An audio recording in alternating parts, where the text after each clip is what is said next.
am I the right person for you to be in business with?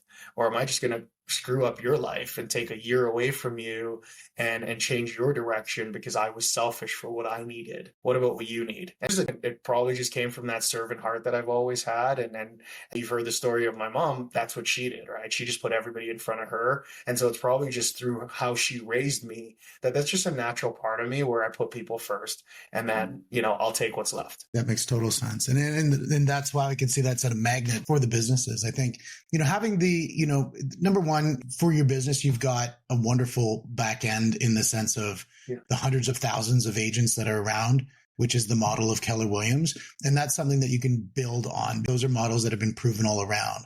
The interpretation into the local market, I think that's where your brokerage really does a great job. I was sitting in on a presentation where we just looked at, I think it was like month over month, the sale price compared to, the sale price from different places. And the brokerage is doing really well. And I think, again, it just goes down to, applying those sort of universal models that have proven cross market over market into the very specific one. I think that's something that your brokerage has done a really good job at. Well, and Steve, I think it's getting rid of that ego, right?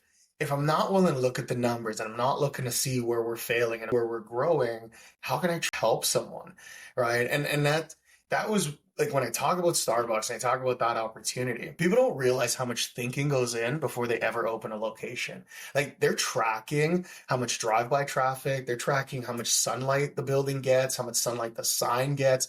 They're tracking every micro iota of information before they ever launch that business. And so learning through that, well, what if we just tracked every single iota of our business so we could have similar results? And then KW kind of went, well, we already do that for you. Here's all your metrics. And it was like, oh, well, success kind of leaves clues. Our leader's a billionaire that you can go follow the path. Right? So what's really cool, like you talk about those numbers, is I've been able to track and trend and go, okay, in this year, we were having one of our best quarters ever.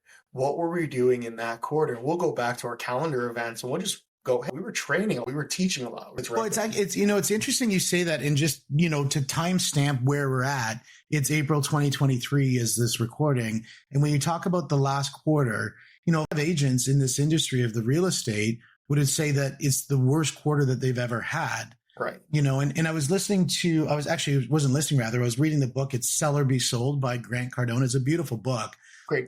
Really talking about, a lot of, perspectives on selling and how important it is in all walks of life.